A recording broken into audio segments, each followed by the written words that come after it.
Et comment des entreprises, des commerces, des professions libérales ou des artisans transforment leur activité, comme chaque matin, nous avons l'un des protagonistes, Daniel Panetto, bonjour. Bonjour Cécile Dominibus. Vous êtes président de Culture Presse. On vous avait déjà eu pendant le confinement, suite à la crise, forcément la crise de la presse, les perturbations dans la distribution de la PQR.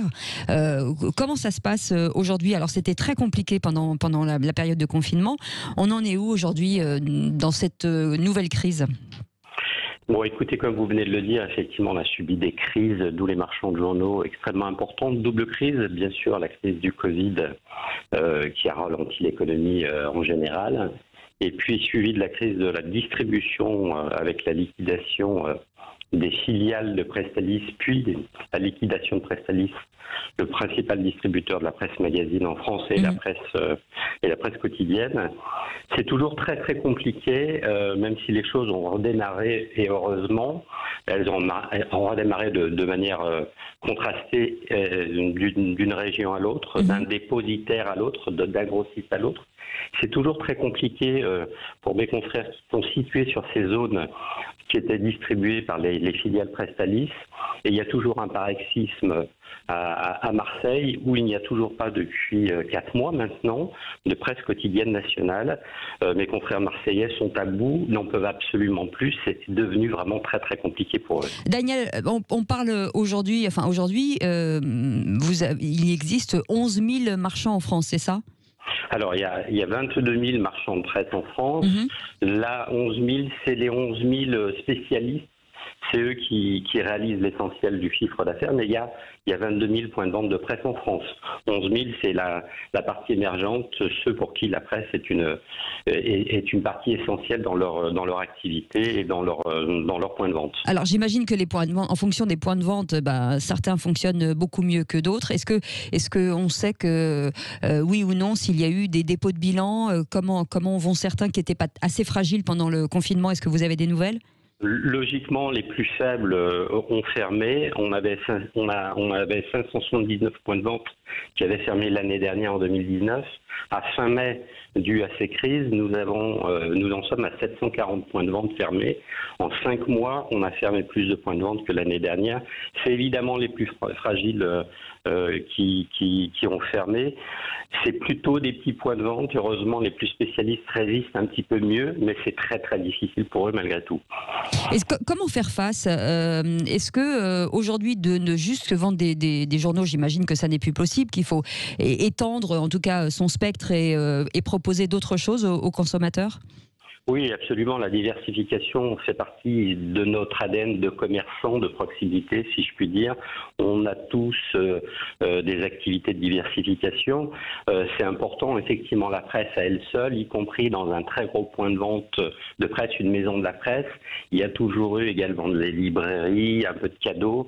La presse à elle seule ne suffit plus, effectivement. Il faut qu'on transforme également nos magasins, bien sûr, et on les fait évoluer. Mais encore une fois, la diversification fait partie de l'ADN de ces petits commerçants de proximité que nous sommes.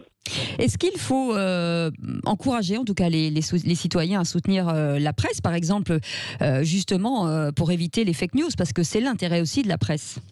Je dirais qu'il y a un acte presque militant pour la démocratie, pour les citoyens. Effectivement, je les appelle à acheter de la presse parce que ça a plusieurs impacts. Et plusieurs presses différentes. L'intérêt, c'est d'avoir des avis qui divergent. Absolument. Et l'avantage, effectivement, d'acheter de la presse chez un marchand de journaux, c'est que se trouvent toutes les idées dans un même lieu et il n'y a pas d'engrenage d'algorithme qui vient vous emmener vers ce qu'on connaît de vous. Vous faites votre libre choix. C'est important. Il y a une presse qui est riche. Vous relocalisez l'économie, puisqu'en achetant de la presse, effectivement, vous n'allez pas consommer sur des GAFAM. Vous comprenez ce que je veux dire? Oui, sur les grandes plateformes, oui, bien sûr. Exactement. Et puis, vous faites travailler des commerçants de proximité, vous renforcez le lien social. Enfin, voilà, il y a un vrai appel, effectivement, aux Français à aller chez leurs marchands de journaux. Voilà, à soutenir les marchands de journaux. Quelles sont les prochaines aides annoncées pour soulager les marchands, justement? Écoutez, il y a deux aides extrêmement importantes que nous venons d'obtenir. Une première aide qui est liée effectivement au secteur, à la filière, c'est 19 millions d'euros qui ont été annoncés par le ministère concernant les marchands de journaux pour pallier un petit peu cet effet de crise Covid et qui a été suivi, encore une fois, comme je le disais tout à l'heure, de la crise Presstalis.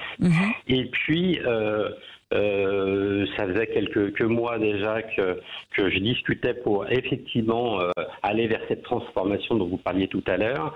Le ministère a annoncé également un doublement de l'aide à la modernisation dès 2021, c'est 12 millions d'euros qui seront à disposition de mes confrères marchands pour moderniser leurs points de vente et effectivement les transformer. L'aide à la modernisation, ça consiste en quoi, rapidement ? C'est l'agencement du magasin, c'est l'informatisation du magasin, c'est aussi les relais numériques que l'on peut avoir et les outils numériques que l'on peut avoir dans les points de vente pour satisfaire la clientèle, puisque et gagner en rapidité, en efficacité. Voilà, absolument, et améliorer la relation clientèle, puisqu'aujourd'hui elle concourt à aller chercher effectivement et à attendre des réponses également numériques, y compris dans les points de vente physiques. Eh bien, merci beaucoup Daniel Paneto d'avoir été avec nous, président de Culture Presse. Et puis on continue le Grand Matin Sud Radio avec vos appels et puis vos messages sur Twitter et sur Facebook.